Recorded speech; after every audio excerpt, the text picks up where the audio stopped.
딸 자식은 시집가면 남입니다.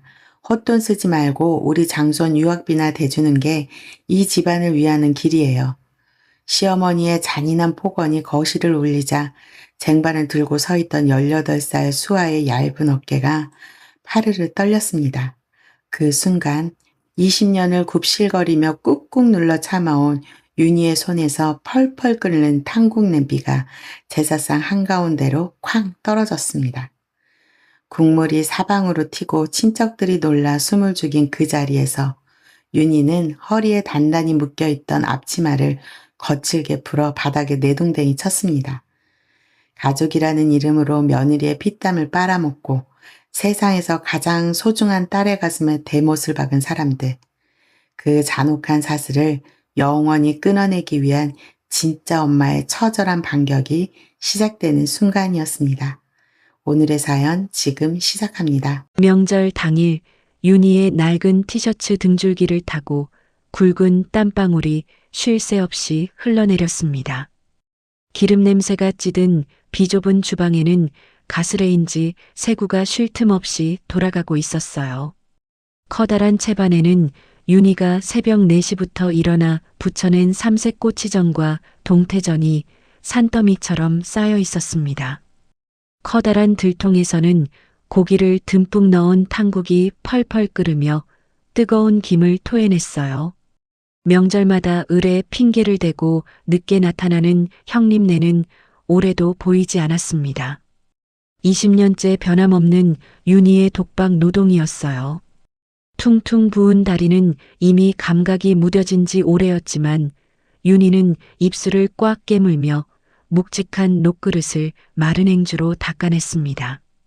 주방의 치열한 노동과는 대조적으로 얇은 미닫이문 너머 거실에서는 수시로 커다란 웃음소리가 터져 나왔어요. 아유, 우리 장손 인물 좀 봐라. 완전 미국 영화배우가 따로 없네. 시어머니의 들뜬 목소리가 집안 전체에 쩌렁쩌렁하게 울려 퍼졌습니다. 시어머니는 일찍부터 모여든 친척들을 거실 한가운데에 빙 둘러 앉혀놓고 스마트폰 화면을 이리저리 넘기며 자랑을 늘어놓기 바빴어요. 화면 속에는 이번에 미국으로 유학을 떠난 장손이 파티를 즐기는 사진들이 가득했습니다. 역시 대를 이을 장손이 최고다. 이 녀석이 우리 집안 기둥이야.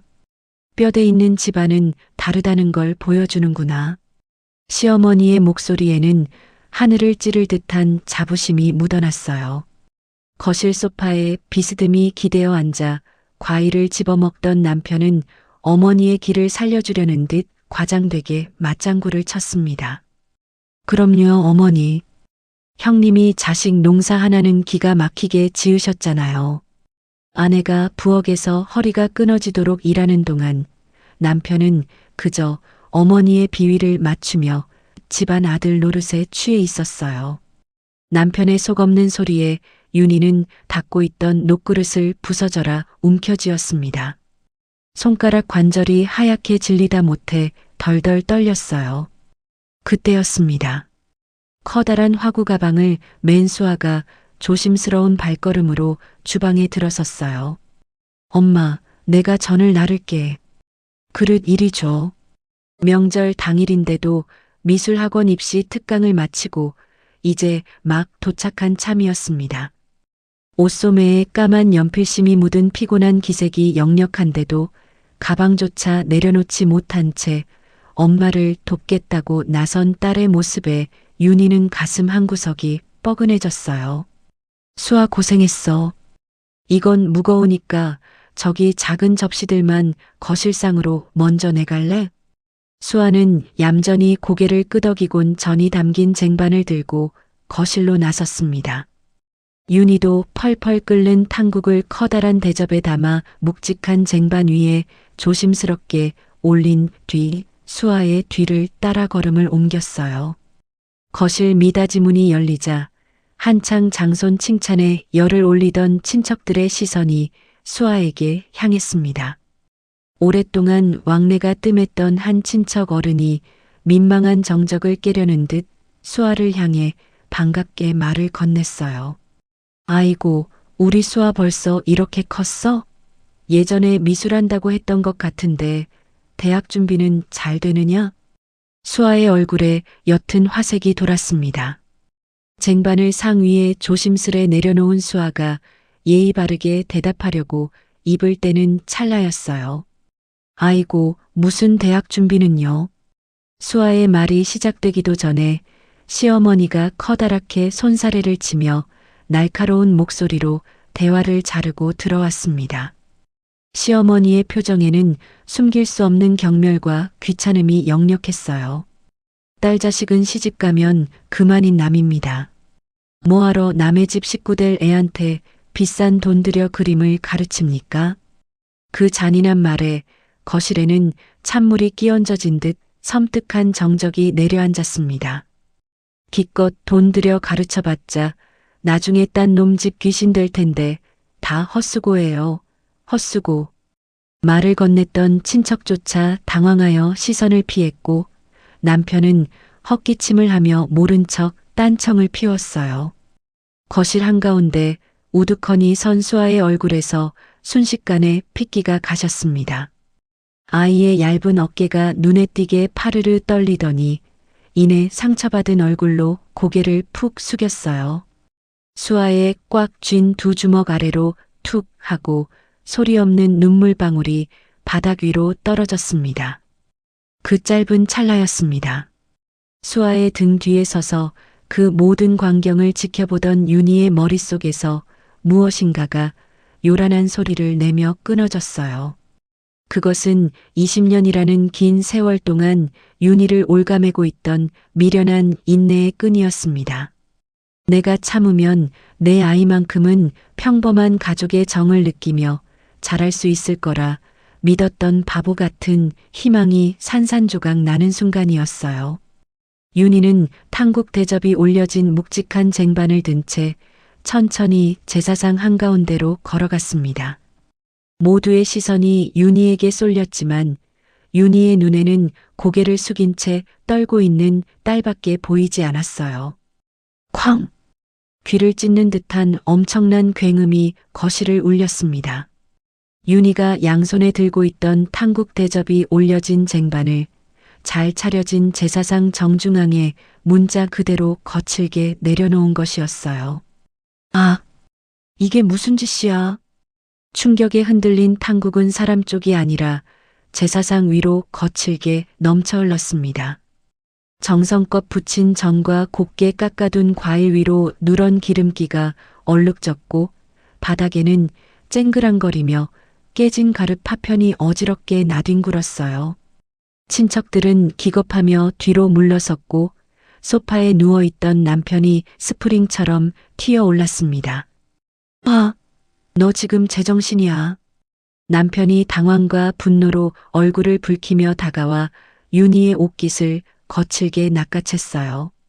남편의 소나기 힘에 윤희의 어깨가 휘청였지만 윤희는 남편을 벌레 보듯 차갑게 쳐다보며 그 손을 매섭게 쳐냈습니다. 어머니 놀라셨잖아. 친척들 다 보는 앞에서 제정신이야. 남편의 고함에도 윤희의 표정은 얼음장처럼 차가웠어요. 윤희는 20년 동안 며느리라는 이름으로 자신을 부엌에 붙들어 매던 두꺼운 앞치마의 끈을 거칠게 풀어헤쳤습니다. 단단히 묶여있던 매듭이 풀리고 기름때가 묻은 앞치마가 바닥에 볼품없이 내동댕이 쳐졌어요. 그 행동 하나에 담긴 명확한 거부의 의미에 거실 안의 모든 숨소리가 멎었습니다. 내가 지금 단단히 미쳤구나. 감히 조상님 상을 엎어. 얼굴이 하얗게 질린 시어머니가 가슴을 부여잡고 뒷목을 잡았어요. 방금 전까지 손자를 자랑하며 오만하게 빛나던 눈동자는 분노와 당혹감으로 심하게 흔들리고 있었습니다. 윤희는 떨리는 수아의 손을 자신의 손에 꽉 쥐어 잡았어요. 아이의 손은 얼음장처럼 차가웠습니다. 윤희는 수아를 등 뒤로 보호하듯 감싸며 똑바로 고개를 들어 시어머니의 두 눈을 서늘하게 마주 보았어요. 어머니 말씀이 맞습니다. 윤희의 입에서 나온 낮고 분명한 목소리는 넓은 거실을 얼어붙게 만들기에 충분했습니다. 딸 자식 시집 가면 남이죠. 남의 집 귀신 될 사람한테 정성 쏟을 필요 없다는 그 말씀 똑똑히 새겨 듣겠습니다. 뭐라고? 딸이 남이면. 윤희는 한자 한자 뼈를 깎아내듯 꾹꾹 눌러 담아 선언했어요. 그 남을 낳은 저도 오늘부로 이 집안에서 완벽한 남입니다. 주변의 공기가 차갑게 가라앉았습니다. 남편의 입은 붕어처럼 떡 벌어졌고 시어머니는 호흡을 헐떡이며 말을 잇지 못했어요. 윤희는 엉망이 된 제사상을 차가운 눈으로 한번 훑어본 뒤 시어머니를 향해 쐐기를 박았습니다. 그러니까 앞으로 이 집안 재산은 딴집 귀신 될 남한테 맡기지 마시고. 윤희의 눈빛에서 퍼런 살기가 번뜩였어요. 훌륭한 대를 이을 장손이 직접 미국에서 비행기 타고 날아와서 지내야겠습니다. 조상님도 그 귀한 손자 얼굴 한 번 더 보시는 게 기쁘시지 않겠습니까? 말을 마친 윤희는 수아의 손을 더욱 단단히 움켜쥐었습니다. 두려움에 떨던 수아의 작은 손에서 미세하게 온기가 도는 듯 했어요. 창백하게 질려 입술만 달싹이는 시어머니와 멍청하게 서 있는 남편을 뒤로하고 윤희는 현관을 향해 매섭게 몸을 돌렸습니다. 발밑에 밟히는 파편 소리가 무너져 내린 20년의 세월처럼 날카롭게 거실을 울렸어요. 그리고 그 순간 윤희의 머릿속에는 자신이 왜 오늘 이토록 처절하고 독하게 폭발할 수밖에 없었는지 가슴 깊숙이 묻어두었던 그 기나긴 차별과 인내의 과거가 주마등처럼 스쳐 지나가고 있었습니다. 그 순간 윤희의 머릿속은 오래 묻어두었던 20년 전의 첫 명절로 거슬러 올라갔습니다. 내가 참으면 될 줄 알았어. 나 하나만 고개 숙이면 내 아이는 완벽한 울타리 안에서 사랑받으며 자랄 수 있을 거라고 믿었어. 윤희의 눈시울이 붉어졌습니다. 시간은 윤희가 아무것도 모른 채 처음 시댁 제사를 떠맡게 되었던 20년 전에 그 서글픈 명절로 거슬러 올라갔어요. 29, 갓 시집온 새댁이었던 윤희는 첫 명절을 맞아 잔뜩 긴장한 채 시댁 현관문을 열었습니다. 하지만 집안은 싸늘하게 식어 있었어요. 얄미운 큰동서, 즉 형님은 제사를 하루 앞두고 갑자기 몸살이 났다는 핑계를 대며 짐을 싸서 친정으로 도망치듯 가버린 후였습니다. 큰 며느리가 자리를 비운 텅 빈 주방 앞에는 험악한 얼굴을 한 시어머니가 팔짱을 낀 채 서 있었어요. 그 숨막히는 침묵 속에서 남편은 윤희의 등을 떠밀며 비겁하게 어머니 뒤로 숨어버렸습니다. 당신이 음식 솜씨가 좋잖아. 형수님도 아프다는데 이번 한 번만 당신이 맏며느리 노릇 좀 대신 해줘. 남편의 그 무책임한 한마디가 20년 독박 제사의 끔찍한 서막이 될 줄은 꿈에도 몰랐습니다. 윤희는 낯선 부엌에서 뜬 눈으로 밤을 새우며 산더미 같은 제사 음식을 홀로 차려냈어요. 하지만 다음 날 아침 시어머니는 윤희가 피땀 흘려 차린 음식을 젓가락으로 툭툭 들쑤시며 매섭게 트집을 잡기 시작했습니다. 명색이 조상님 모시는 상인데 전이 이게 뭐냐? 기름을 덜 둘러서 때깔이 칙칙하잖니. 탕국은 또 왜 이리 짜? 우리 큰 며느리가 했으면 이따위로 상을 올리진 않았을 거다. 시어머니의 날선 핀잔에 윤희는 죄인처럼 고개를 숙여야만 했어요. 제사가 끝난 뒤에도 시어머니는 큰 며느리를 흉보는 대신 기름때가 잔뜩 낀 산더미 같은 설거지와 굳은 뒷정리를 전부 윤희에게 떠맡겼습니다. 허리가 끊어질 듯 아팠지만 윤희는 묵묵히 고무장갑을 꼈어요. 그저 처음이니까 내가 조금 더 노력하면 어머니도 진심을 알아주실 거라 순진하게 믿었습니다. 하지만 윤희의 그 헛된 희망이 무참히 박살난 것은 시집 온 지 얼마 되지 않아 형님이 아들, 즉 집안의 장손을 낳았을 때부터였습니다. 시어머니의 태도는 그날부터 노골적으로 달라졌어요. 어머니의 주도로 온 친척이 소집되었고 시내에서 가장 비싸다는 최고급 한정식 집을 통째로 빌려 떠들썩한 잔치가 열렸습니다. 시어머니는 장손을 품에 안고 세상의 모든 것을 다 가진 듯 환하게 웃으며 친척들에게 금반지를 자랑했어요. 그 구석자리에 앉아 묵묵히 밥만 삼키던 윤희의 가슴에는 시퍼런 멍이 들고 있었습니다. 그로부터 1년 뒤 윤희가 진통 끝에 첫 달 수아를 낳았습니다.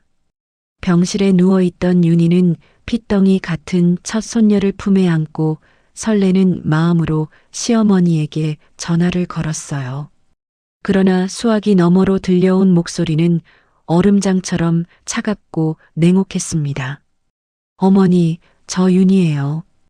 방금 예쁜 공주님 낳았어요. 언제쯤 보러 오실?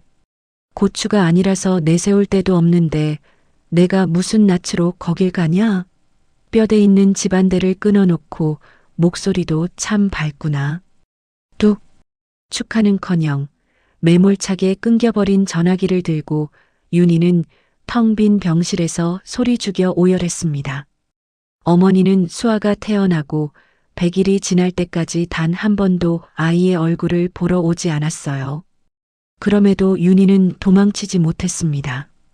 어린 시절 아버지를 일찍 여의고 친척집을 전전하며 눈칫밥을 먹고 자랐던 윤희에게 가족이라는 울타리는 목숨처럼 지키고 싶은 유일한 성역이었기 때문이었어요. 내 아이에게만큼은 아빠가 있고 할머니가 있고 북적이는 친척들이 있는 평범하고 다복한 가정을 만들어주겠어. 내가 조금만 더 참고 희생하면 다 괜찮아질 거야. 그 애처로운 결심 하나로 윤희는 부당한 대우를 악착같이 견뎌냈습니다.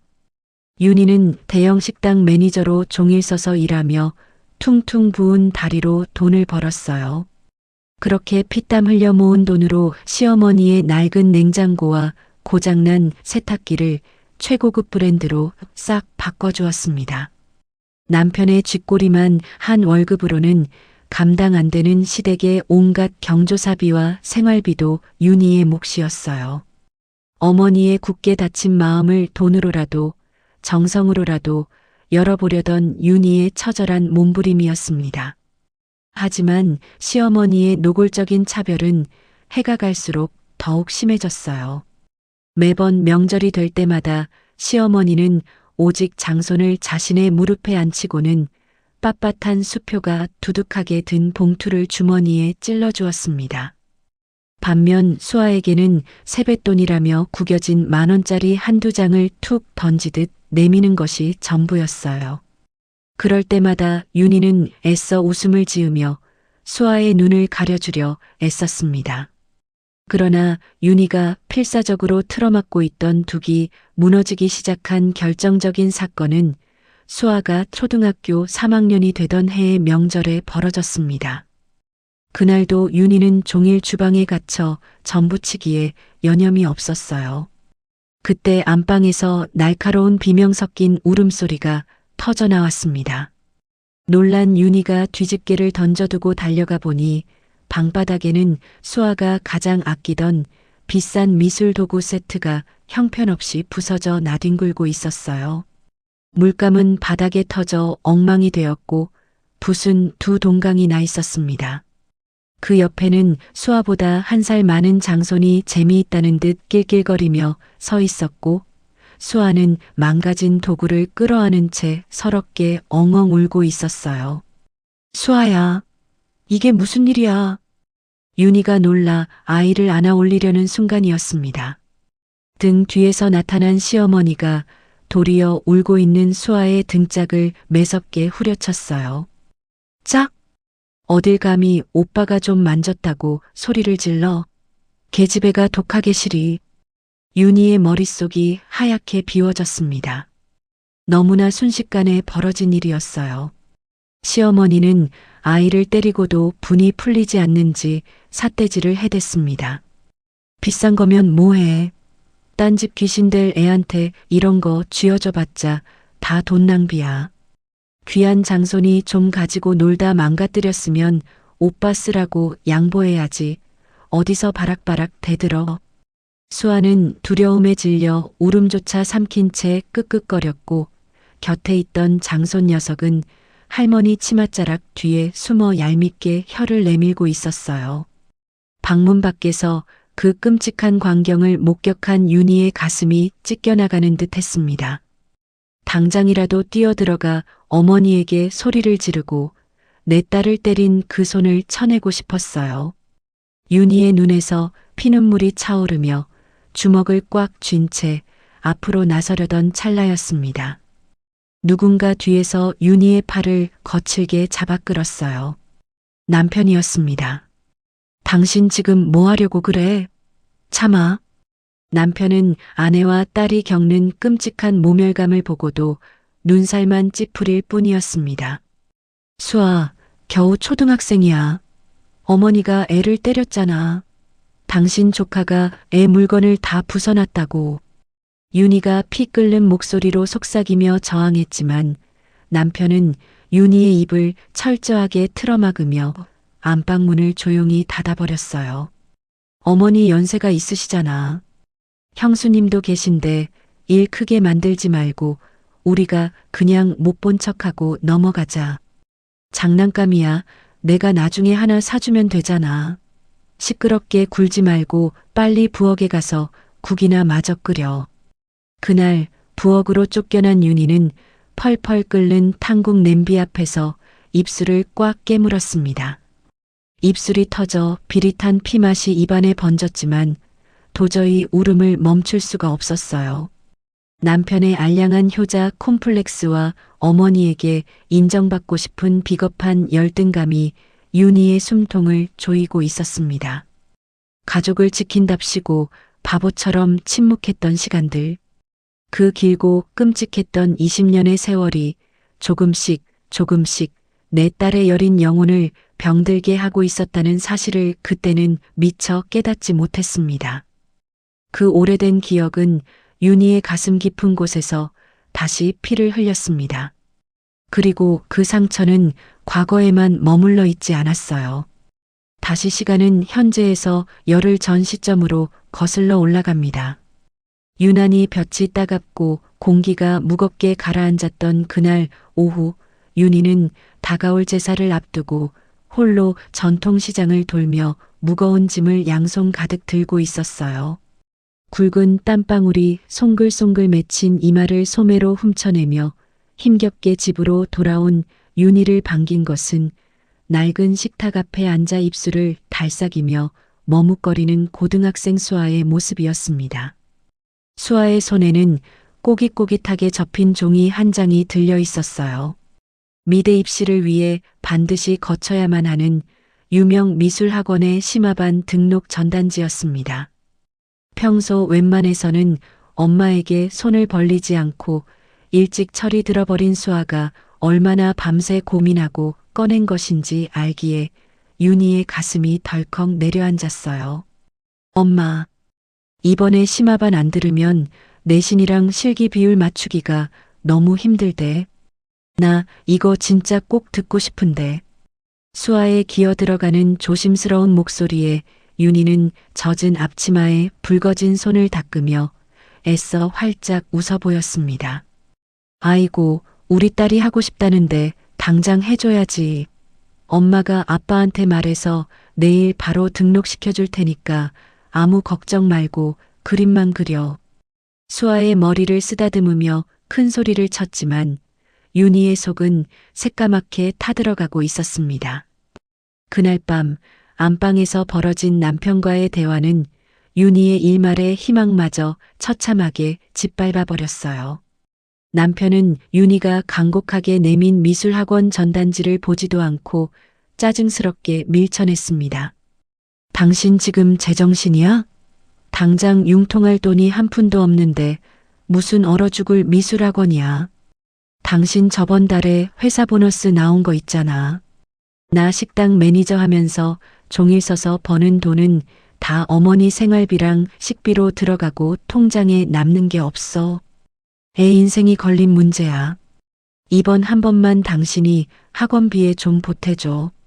윤희가 남편의 소매를 붙잡고 애원했지만 남편은 파리를 쫓듯 매몰차게 손을 뿌리쳤습니다. 내가 지난달부터 어머니 병원비랑 생활비 조금 더 올려드렸어. 그래서 도저히 여유가 없다고. 미술은 돈 많고 여유 있는 집 애들이나 하는 거지. 우리 형편에 무슨 놈의 예체능이야? 애한테 헛바람 넣지 말고 정신 차리라고 해. 시어머니 병원비 때문에 하나뿐인 딸의 앞길을 막으라는 남편의 뻔뻔한 핑계에 윤희는 억장이 무너졌어요. 어머니 어디 아프신 데도 없잖아. 당신은 입만 열면 어머니 타령이야? 우리 애가 먼저잖아. 하지만 남편은 신경질을 내며 입을 꾹 닫은 채 그대로 이불을 뒤집어 쓰고 돌아 누워 버렸습니다. 윤희는 캄캄한 안방 구석에 주저앉아 밤새 소리 없이 가슴을 치며 눈물을 삼켜야만 했어요. 다음 날 아침 윤희는 뜬 눈으로 지새워 퉁퉁 부은 붉은 눈을 비비며 시댁으로 향했습니다. 무거운 반찬통을 양손 가득 들고 현관을 나서는 윤희를 본 수아가 얼른 뛰어나와 무거운 짐을 나눠 들었어요. 시댁 현관문을 열고 들어서자마자 시어머니는 소파에 비스듬히 누워 텔레비전을 보며 귀찮은 듯 손을 까딱거렸습니다. 이제 오니? 냉장고에 반찬 좀 꽉꽉 채워놔라. 그리고 수아, 너는 온 김에 저기 사거리 약국 가서 할미 소화제 좀 사와. 아주 속이 답답해 죽겠다. 수아는 땀도 식히지 못한 채 군말 없이 고개를 끄덕이곤 약국으로 달려나갔어요. 윤희가 무거운 반찬통을 주방 냉장고에 하나씩 정리하며 구부정한 허리를 툭툭 두드릴 때였습니다. 굳게 닫힌 안방문 너머로 시어머니의 은밀하고도 한껏 들뜬 통화 소리가 새어나왔어요. 아유, 큰아가. 내일 아침에 내가 3천만 원 바로 송금할 테니까 아무 걱정하지 마라. 반찬을 통에 눌러 담던 윤희의 손이 허공에서 딱 멈췄습니다. 시어머니가 큰 며느리, 즉 얄미운 동서와 통화하는 소리였어요. 우리 귀한 장손 미국 유학 가는데 초기 정착금은 이 할미가 든든하게 대줘야지. 당장 내일 송금할 테니까 달러로 환전해서 넉넉히 써. 모자라면 내가 더 보내줄 테니까. 윤희는 순간 자신의 귀를 의심했습니다. 평생 제대로 된 직장 생활 한번 해본 적 없는 노인이 3천만 원이라는 거금을 당장 내일 어디서 마련해서 보낸단 말인지 머릿속이 새하얗게 굳어버렸어요. 순간 윤희의 머릿속에 지난 10년 동안 자신이 매달 허리띠를 졸라매며 어머니 통장으로 입금했던 생활비와 용돈, 그리고 어젯밤 남편이 어머니 병원비 명목으로 돈을 더 올려드렸다고 했던 기막힌 변명이 번개처럼 스쳐 지나갔습니다. 윤희가 매달 보낸 생활비에 남편이 병원비 명목으로 따로 얹어 보낸 돈까지 합쳐 시어머니는 그 돈을 차곡차곡 숨겨두고 있었던 겁니다. 윤희는 도무지 끓어오르는 분노와 배신감을 참지 못하고 반찬통을 바닥에 내팽개친 채 거실을 가로질러 뛰어들어갔습니다. 어머니, 지금 그게 무슨 말씀이세요? 3천만 원이라니요. 안방 문을 벌컥 열고 들어선 윤희의 얼굴은 핏기가 가셔 새하얗게 질려 있었습니다. 갑작스러운 윤희의 등장에 놀란 시어머니가 황급히 전화를 끊으며 눈을 매섭게 부릅떴어요. 어딜 어른 통화하는데 버르장머리 없이 엿듣고 방문을 벌컥벌컥 열어젖혀. 그 돈 제가 어머니 생활비 하시라고 뼈 빠지게 식당에서 서서 일하며 보내드린 돈이잖아요. 병원비 모자란다고 제 남편 쥐어짜서 가져간 피 같은 돈이잖아요. 어떻게 제가 피눈물 흘려번 돈을 형님네 유학비로 몰래 빼돌릴 수가 있어요. 배신감과 충격에 윤희의 온몸이 사시나무 떨리듯 파들파들 떨렸습니다. 그러나 시어머니는 눈 하나 깜짝하지 않고 소파에서 벌떡 일어나며 적반하장으로 고함을 질렀어요. 이게 어디서 시어미한테 눈을 똑바로 뜨고 소리를 질러. 내 며느리가 나 쓰라고 준 돈을 내 귀한 손주한테 쓰는데 내가 감히 무슨 상관이야. 한치의 부끄러움도 없이 당당한 시어머니의 태도에 윤희는 기가 막혀 숨이 턱 막혔습니다. 상관이라뇨. 어제 우리 수아 미술 학원비 보탤 돈이 없어서 남편이랑 밤새 싸웠습니다.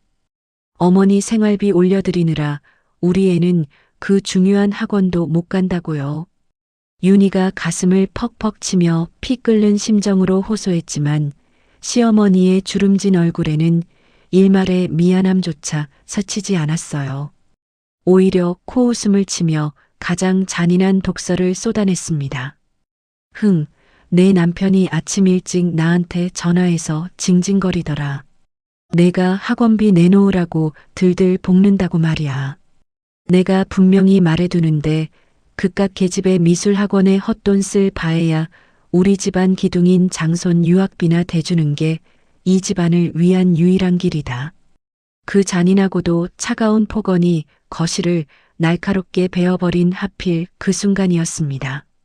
반쯤 열린 현관문 밖에는 시어머니의 심부름으로 소화제를 사들고 오던 수아가 핏기 없는 얼굴로 우두커니 서 있었어요. 아이는 열린 문틈으로 새어나오는 두 사람의 고성을 고스란히 듣고 말았습니다. 할머니가 엄마의 피 같은 돈을 훔쳐 얼굴도 잘 모르는 오빠의 유학비로 넘겼다는 사실. 아빠라는 사람은 뒤에서 엄마를 모함하며 돈을 빼돌렸다는 진실. 그리고 자신은 이 집안에서 헛돈이나 축내는 쓸모없는 계집의 취급을 받고 있다는 그 지옥 같은 현실을 말입니다. 충격과 멸시로 얼어붙은 수아의 커다란 눈에서 굵은 눈물방울이 주르륵 흘러내렸습니다. 힘이 풀린 수아의 손에서 바스락 소리를 내며 하얀 약봉투가 바닥으로 속절없이 떨어졌어요. 수아는 입술을 꽉 깨문 채 아무 말 없이 뒤돌아 어둡고 캄캄한 빌라 계단을 미친 듯이 뛰어내려가며 도망쳤습니다. 내가 태어나서, 내가 짐이 되어서 우리 엄마가 저런 끔찍한 수모를 겪고 있다는 자책감이 18살 소녀의 가슴을 갈기갈기 찢어놓고 있었어요. 윤희는 수아가 현관 밖에서 그 모든 폭언을 듣고 무너져 내렸다는 사실을 까마득히 모른 채 바닥에 속절없이 주저앉고 말았습니다. 어떻게 저한테 이러실 수가 있어요. 홀로 낡은 주방 싱크대에 기대어 앉은 윤희의 입에서 짐승의 앓는 소리 같은 처절한 오열이 터져나왔어요. 내가 무엇을 위해 그 긴 세월의 모멸감을 버텼는지, 누구를 위해 그토록 처절하게 허리띠를 졸라매며 희생했는지 내 인생의 모든 것이 송두리째 부정당하는 기분이었습니다. 차가운 장판 바닥을 주먹으로 내리치며 쏟아내는 윤희의 억울한 피눈물 위로 텅 빈 집안의 싸늘한 정적만이 무겁게 내려앉고 있었어요. 그리고 이 지독한 절망의 끝에서 윤희의 내면은 서서히 차갑고 단단하게 식어가고 있었습니다. 제사를 일주일 앞둔 어느 날 밤이었습니다. 낡고 좁은 식탁 위에는 무거운 침묵만이 내려앉아 있었어요. 며칠 전 시댁에서 돌아온 이후로 수아는 내내 입을 굳게 닫은 채 방에만 틀어박혀 있었습니다. 윤희는 애써 찌개를 떠서 딸의 밥그릇 위에 올려주며 조심스럽게 눈치를 살폈어요. 그 순간 밥알을 새듯 숟가락을 끄적거리던 수아가 탁 소리가 나게 숟가락을 내려놓았습니다. 엄마, 나 미대 진학 안 할래. 갑작스러운 수아의 폭탄 선언에 윤희는 들고 있던 국자를 멈칫했습니다. 놀란 가슴을 쓸어내리며 윤희가 황급히 수아의 손을 꽉 잡았어요. 수아야, 갑자기 그게 무슨 소리야? 미술이 내 전부였잖아. 혹시 학원비 때문이라면 엄마가 어떻게든 마련할 테니까. 아니야. 그냥 이제 그림 그리는 게 지루해졌어요. 졸업하면 바로 취업해서 돈 벌래. 수아는 윤희의 눈을 똑바로 쳐다보지도 못한 채 억지로 입꼬리를 끌어올리며 새빨간 거짓말을 내뱉었습니다. 아이의 파르르 떨리는 입술과 초점 잃은 눈동자가 윤희의 가슴을 서늘하게 긁어내렸어요. 무언가 단단히 잘못되어 가고 있다는 불길한 직감이 윤희의 등줄기를 타고 흘렀습니다. 며칠 뒤 수아가 학교에 간 사이 윤희는 무거운 마음으로 딸의 방을 청소하고 있었습니다. 책상 밑에 쌓인 지우개 가루를 치우려 몸을 숙이던 윤희의 시선에 책상과 벽 틈새에 위태롭게 끼어 있던 낡은 일기장 하나가 들어왔어요. 평소라면 딸의 사생활이라며 절대 열어보지 않았을 윤희였지만 그날따라 왠지 모를 불안감에 이끌려 조심스럽게 일기장 표지를 넘겼습니다. 일기장 갈피를 펼치자마자 구깃구깃하게 뭉쳐진 종이 한 장이 툭 떨어졌어요. 그것은 수아가 그토록 원했던 미술학원 심화반 등록 신청서였습니다. 종이는 누군가 밤새 쥐어뜯은 것처럼 갈기갈기 찢겨 있다가 다시 투명 테이프로 위태롭게 붙여진 상태였어요. 종이 위에는 동그랗게 눈물 자국이 말라붙어 있었습니다. 떨리는 손으로 다음 장을 넘긴 윤희는 그 자리에 털썩 주저앉고 말았어요. 빗둘빗둘한 글씨로 적힌 수아의 일기장에는 18살 아이가 감당하기엔 너무나 끔찍하고 잔인한 고통이 적혀 있었습니다. 할머니가 나한테는 헛돈 쓰지 말라며 장손 유학비나 대주겠다고 했다. 엄마가 나 때문에, 내가 아들이 아니라는 이유 하나 때문에 할머니와 아빠한테 평생 굽실거리며 사는 게 너무 끔찍하다. 내가 없었다면 엄마는 이렇게 살지 않았을 텐데. 차라리 내가 없었으면 엄마가 덜 힘들었을까? 엄마 인생을 망친 것 같아서 미치도록 미안하다. 일기장을 움켜쥔 윤희의 두 손이 사시나무처럼 파들파들 떨렸습니다. 아, 수아야. 내 새끼. 짐승이 울부짖는 듯한 처절한 오열이 텅 빈 방 안을 가득 채웠어요. 20년이었습니다. 아빠 없이 자란 자신의 상처를 물려주지 않으려고 완벽한 가족이라는 울타리를 지켜주려고 뼈를 깎는 심정으로 참고 또 참았습니다. 내가 무릎 꿇고 모든 꾸준히를 도맡아 하면 내 딸은 구김살 없이 사랑받을 줄 알았어요. 하지만 윤희의 그 미련하고 맹목적인 인내가 오히려 세상에서 가장 소중한 딸의 자존감을 짓밟고 여린 영혼을 갈기갈기 찢어놓고 있었다는 사실을 뼈저리게 깨달았습니다. 엄마의 희생을 짐으로 여기며 스스로 꿈을 꺾어버린 딸의 찢어진 마음 앞에서 윤희는 자신이 얼마나 어리석었는지 가슴을 치며 통곡했어요. 얼마의 시간이 흘렀을까? 방바닥에 엎드려 목 놓아 울던 윤희가 천천히 고개를 들었습니다. 눈물을 거칠게 닦아낸 윤희의 두 눈에는 더 이상 애처로운 며느리의 슬픔은 남아있지 않았어요. 오직 상처 입은 새끼를 지키기 위해 독을 품은 암사자의 차갑고 서늘한 살기만이 형형하게 빛나고 있었습니다. 더 이상 시댁이라는 이름의 폭력을 단 1초도 방관하지 않겠어. 내 아이를 무너뜨린 그 비정한 굴레, 내 손으로 전부 박살 내버릴 거야. 독하게 다짐을 굳힌 윤희는 그 길로 겉옷을 챙겨 입고 집을 나섰습니다. 윤희가 가장 먼저 향한 곳은 은행이었어요. 창구 직원 앞에 앉은 윤희는 목소리 하나 떨지 않고 요구했습니다. 지난 10년 동안 제 계좌에서 시어머니 명의의 통장으로 이체된 생활비 내역 단 한 건도 빠짐없이 모조리 문서로 출력해 주세요. 공식 직인도 찍어서요. 두툼한 A4 용지 뭉치를 받아든 윤희의 입가에 서늘한 미소가 번졌습니다. 그날 밤이었습니다.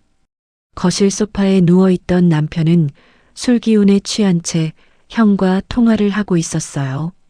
방문 틈새로 새어나오는 낮고 짜증 섞인 목소리에 윤희는 걸음을 멈췄습니다. 형, 나도 더는 못 막아. 내가 마이너스 통장까지 뚫어서 5천만 원 보낸 거 윤희가 알면 집 뒤집어진다니까.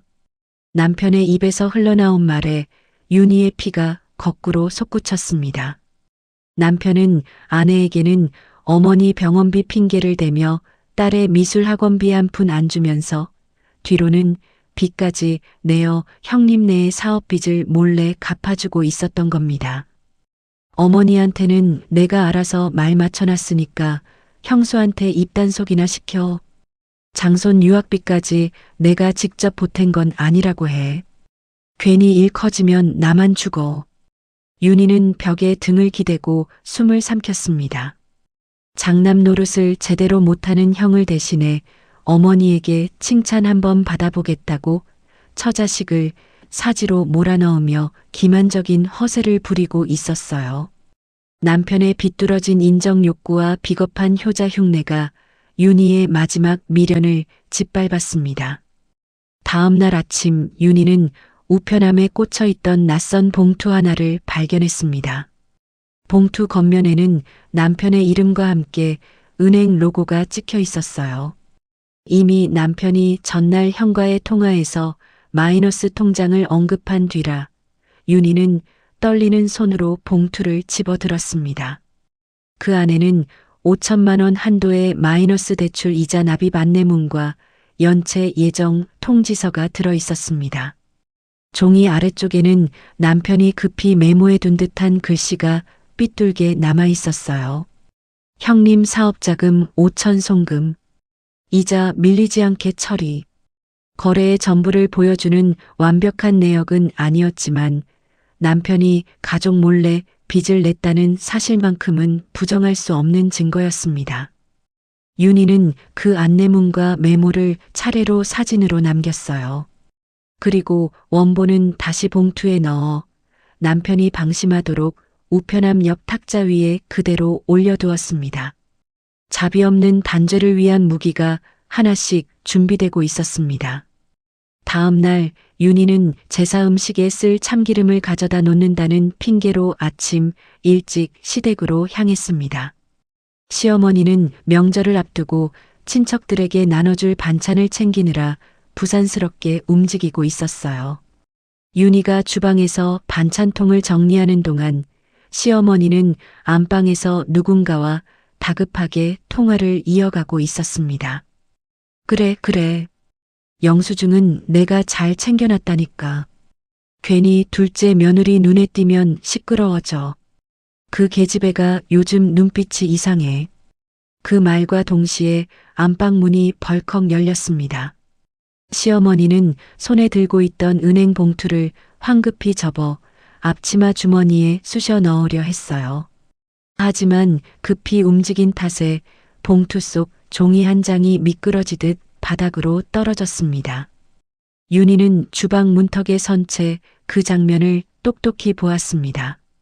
시어머니가 허둥지둥 종이를 집어들기 전 윤희의 눈에 선명한 글자가 박혔어요. 그것은 정확히 어제 날짜로 찍힌 은행의 해외 송금 영수증이었습니다. 수취인에는 얄미운 형님네 장손의 영어 이름이 적혀 있었고 송금액란에는 선명하게 3천만 원이라는 숫자가 찍혀 있었어요. 시어머니는 윤희의 시선을 눈치채자 얼굴을 딱딱하게 굳혔습니다. 뭘 그렇게 봐? 남의 집 서류에 눈독 들이지 말고 부엌 일이나 해. 윤희는 아무 말도 하지 않았습니다. 대신 시어머니가 다시 안방으로 들어간 뒤 식탁 위에 그대로 놓인 은행 봉투의 겉면을 차갑게 내려다보았어요. 봉투 겉에는 해외 송금 접수 확인 도장이 그대로 찍혀 있었습니다. 자신이 식당 바닥에서 다리가 붓도록 일하며 보낸 피땀이 손자의 해외 유학비로 고스란히 둔갑해버린 명백하고도 더러운 증거였습니다. 윤희는 아무도 보지 않는 짧은 순간 식탁 위에 놓인 송금 확인 봉투와 날짜가 보이는 영수증 일부를 사진으로 남겼습니다. 더 이상 확인해야 할 진실은 없었어요. 남은 것은 지독한 파멸뿐이었습니다.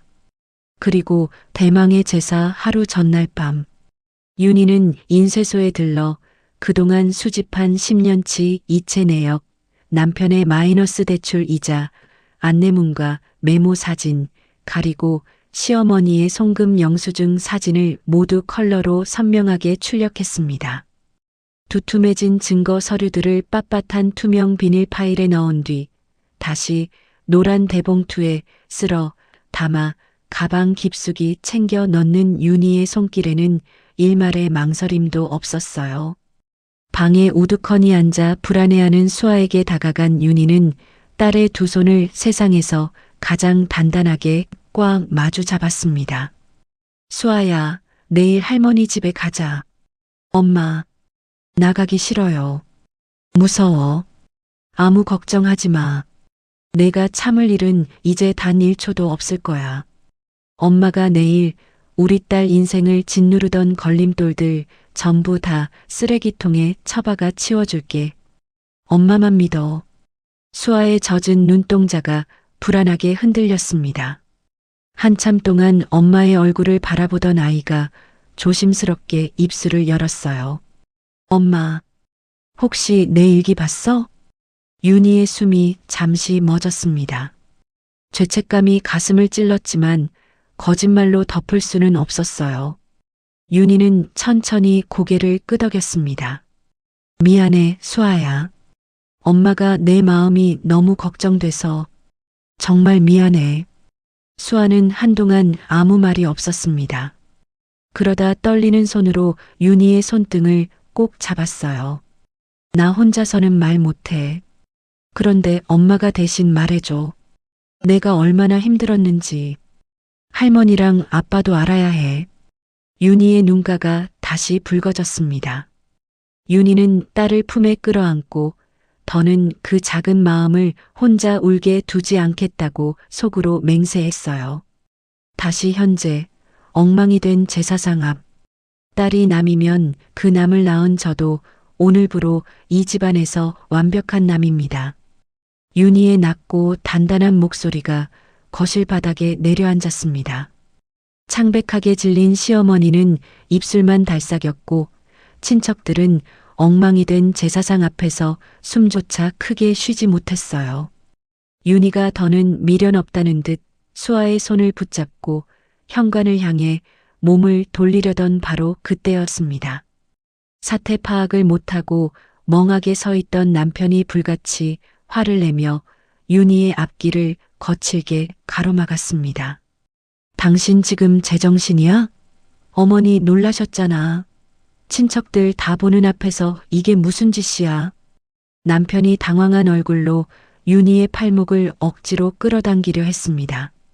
남편의 억센 소나기에 윤희의 어깨가 휘청거렸지만 윤희는 남편을 벌레 보듯 싸늘하게 쳐다보며 그 손을 매몰차게 뿌리쳤어요. 그리고 어깨에 메고 있던 가방의 지퍼를 신경질적으로 열어젖혔습니다. 윤희는 가방 깊숙한 곳에서 밤새 치밀하게 준비해 온 두툼한 노란 대봉투를 꺼냈어요. 물기 어린 제사상 위에 그대로 던지는 대신 윤희는 투명 비닐 파일에 든 서류 뭉치를 거실 탁자 위에 차례로 펼쳐 놓았습니다. 그 차분하고도 단호한 움직임에 오히려 거실 안의 공기가 더 싸늘하게 얼어붙었습니다. 펄럭 툭. 빳빳한 종이들이 탁자 위로 하나둘 펼쳐졌어요. 윤희가 가장 먼저 집어든 것은 붉은색 형광펜으로 밑줄이 그어진 남편 명의의 마이너스 대출 이자 납입 안내문과 연체 예정 통지서였습니다. 그 아래에는 남편이 직접 적어둔 메모 사진도 선명하게 붙어 있었어요. 형님 사업자금 5천 송금, 이자 밀리지 않게 처리.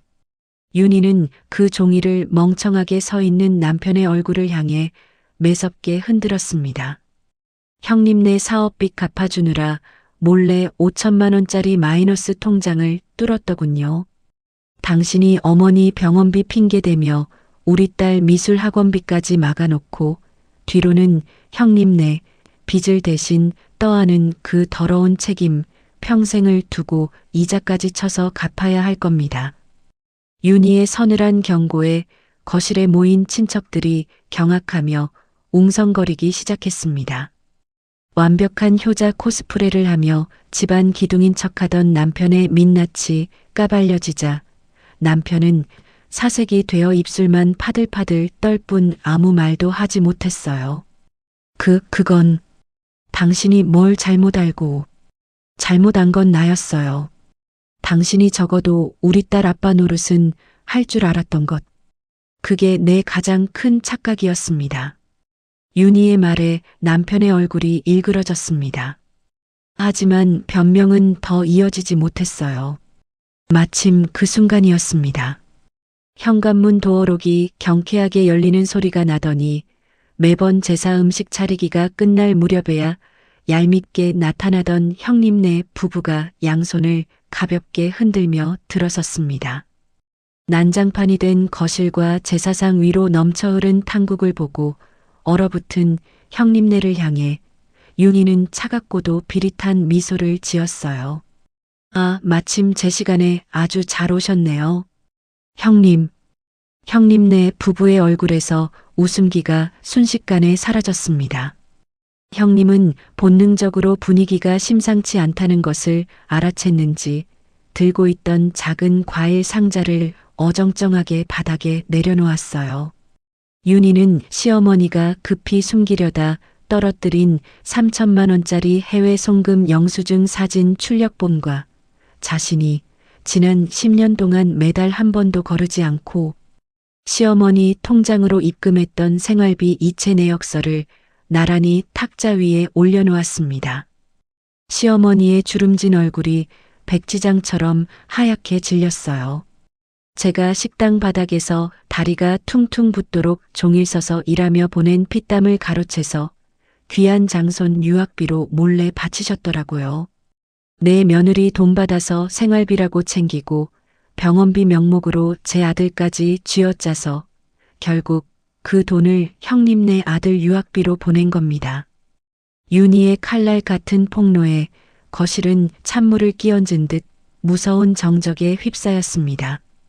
형님네는 겉으로는 아들을 미국에 보내는 집안 행세를 했지만 실상은 사업빚도 감당하지 못해 시어머니와 남편에게 손을 벌리고 있던 처지였습니다. 그 민낯이 친척들 앞에서 드러나자 방금 전까지 밝게 웃으며 들어오던 형님네 부부는 쏟아지는 시선에 고개를 제대로 들지 못했어요. 평생 헌신한 둘째 며느리의 등을 쳐서 장손의 유학비를 대준 시어머니의 파렴치한 행태에 친척들은 혀를 끌끌 차며 고개를 저었습니다. 세상에 둘째 며느리 돈으로 장손 유학비를 댄 거였어? 그러면서 재산은 저 사람 혼자 다 지내게 한 거야? 이건 너무했네. 아무리 장손이 귀해도 그렇지. 작게 터져나온 친척들의 수군거림은 시어머니의 귀를 날카롭게 찔렀습니다. 시어머니는 다리에 힘이 풀린 듯 제사상 옆에 주저앉았어요. 하지만 끝까지 자존심을 놓지 못한 채 입술을 달싹였습니다. 그거야 내가 준 용돈을 내가 아껴서 내 장손한테 쓴 건데 뭐가 문제냐? 내가 내 돈을 어디에 쓰든 내가 무슨 상관이야. 윤희는 일말의 동정심조차 없는 싸늘한 시선으로 시어머니를 내려다보았습니다. 그 돈이 정말 어머니 돈이었으면 저도 이렇게까지 안 했습니다.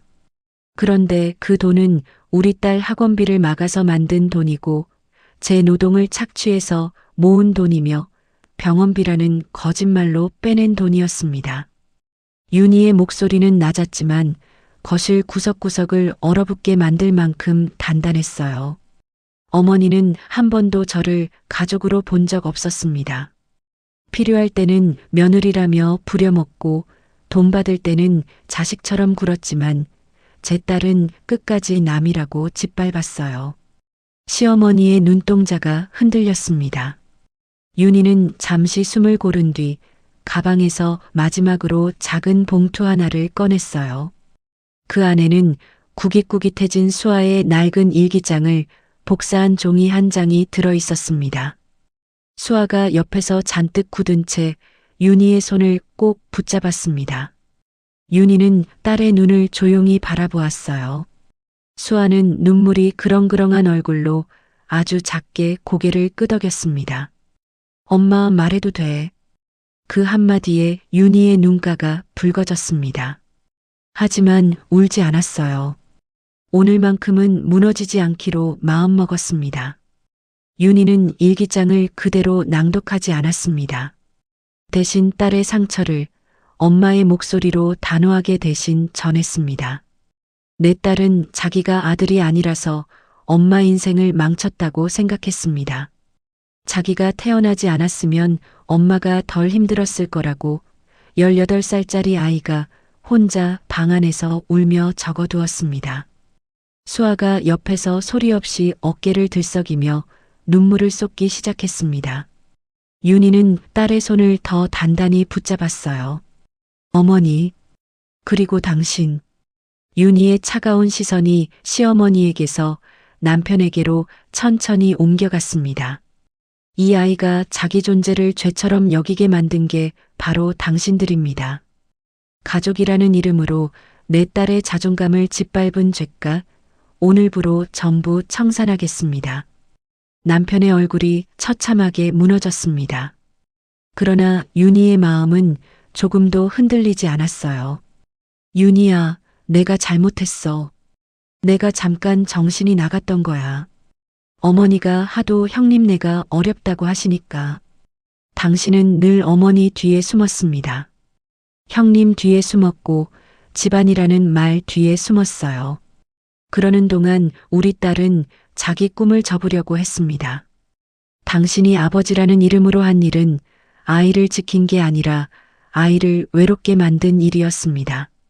남편은 더 이상 아무 말도 하지 못했습니다. 윤희는 자신의 도장이 선명하게 찍힌 이혼 서류를 꺼냈어요.